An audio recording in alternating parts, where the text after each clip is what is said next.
नमस्कार, मैं पंकज प्रसून। दोस्तों, आपने बांग्लादेश की कहानी सुनी क्या? मोहम्मद यूनुस जो 1.5 साल तक बांग्लादेश के एडवाइजर रहे, उन्हें मारकर रेल बना दिया। लिटररी मारा नहीं, फिजिकली नहीं, लेकिन ये हालत कर दी कि वो अब सबसे यही कहते फिर रहे हैं कि अच्छा चलते हैं, दुआओं में याद रखना। अभी मोहम्मद यूनुस ने अपने एनजीओ के पुराने साथियों के साथ कुछ तस्वीरें पोस्ट की है और जिसमें यह कहा है कि अब मैं फिर से दोबारा अपने एनजीओ का काम करूंगा, अब तुम्हारे हवाले वतन साथियों, तुम ही इसको देखना। लेकिन उससे पहले बांग्लादेश में खेल हुआ है और खेल यह हुआ है कि राष्ट्रपति हैं वहां के शहाबुद्दीन, और शहाबुद्दीन पहले अवामी लीग के नेता थे और शेख हसीना ने उन्हें राष्ट्रपति बनाया था। और शहाबुद्दीन साहब ने बाहर निकलकर जब ये चुनाव हो गया तो उन्होंने कहा कि मुझे 1.5 साल तक मोहम्मद यूनुस ने बंधक बनाए रखा राष्ट्रपति भवन के अंदर।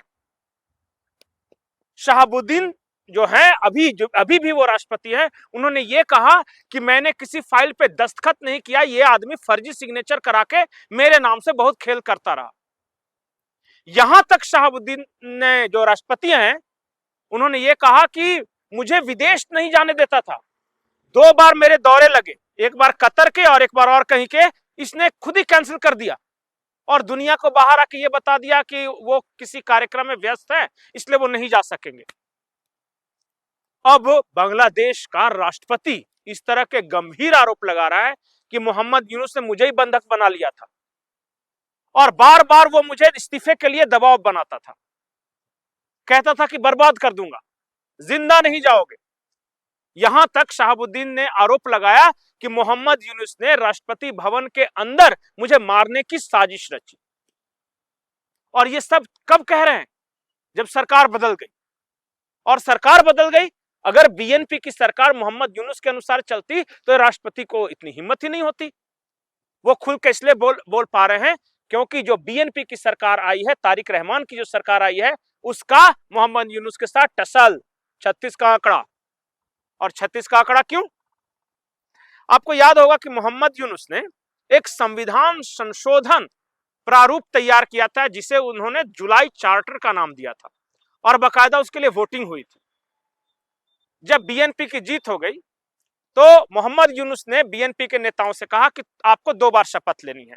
एक बार तो जो मंत्री बनेंगे, प्रधानमंत्री बनेंगे, सांसद बनेंगे, उसकी शपथ, और एक शपथ आपको और लेनी है, संविधान संशोधन की शपथ, कि आप संविधान में संशोधन कराएंगे। और संविधान में संशोधन क्या था कि 10 साल से ज्यादा कोई एक व्यक्ति वहां का प्रधानमंत्री नहीं बन सकता। दूसरा कि अपने परिवार के लोगों को वो नहीं बना सकता। तीसरा संशोधन ये था कि अगर आप किसी पार्टी के राष्ट्रीय अध्यक्ष हैं तो फिर आप प्रधानमंत्री नहीं रहेंगे, और अगर प्रधानमंत्री हैं तो राष्ट्रीय अध्यक्ष नहीं रहेंगे। अब ये तारिक रहमान तो दोनों थे। तो बीएनपी ने शपथ समारोह वाले दिन ही कह दिया कि हमें जनता ने चुना है, हम सांसद बने हैं जनता की कृपा से। ये मोहम्मद यूनुस कौन होता है ये बताने वाला कि हम संविधान संशोधन करें या नहीं। संविधान संशोधन जो होगा वो संसद की इजाजत से होगा, कानून के अनुसार होगा। ये मोहम्मद यूनुस के जुलाई चार्टर के अनुसार नहीं होगा। और जब बीएनपी ने ये मना कर दिया तो मोहम्मद यूनुस नाराज हुए। मोहम्मद यूनुस ने जमात इस्लामी को कहा, जमात इस्लामी ने कहा कि अगर तुम लोग संविधान संशोधन की शपथ नहीं लोगे तो हम शपथ ही नहीं लेंगे। ये जो एनसीपी वाले छात्र थे, इन्होंने कहा कि हम भी शपथ नहीं लेंगे।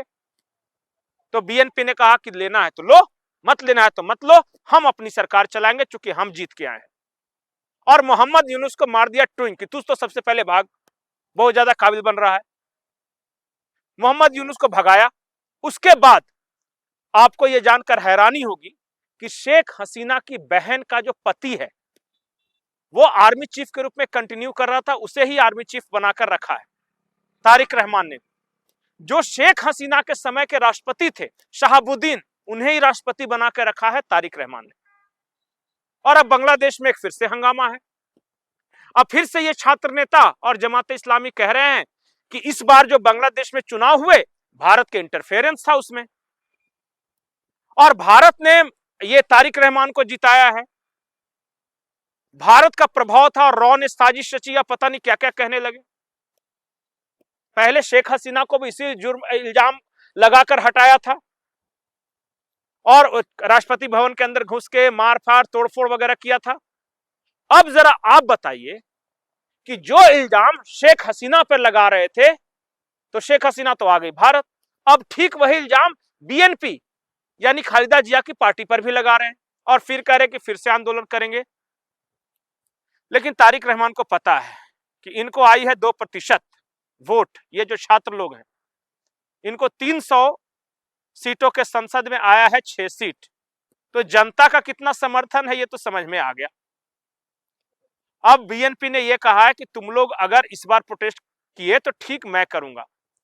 शेख हसीना शरीफ थी, महिला थी, वो चली गई। मैं यंग हूं और मेरा तरीका कुछ और होगा, और इसी सिलसिले में उन्होंने एक के बाद एक आर्मी एयरफोर्स में नियुक्तियां करनी शुरू कर दी।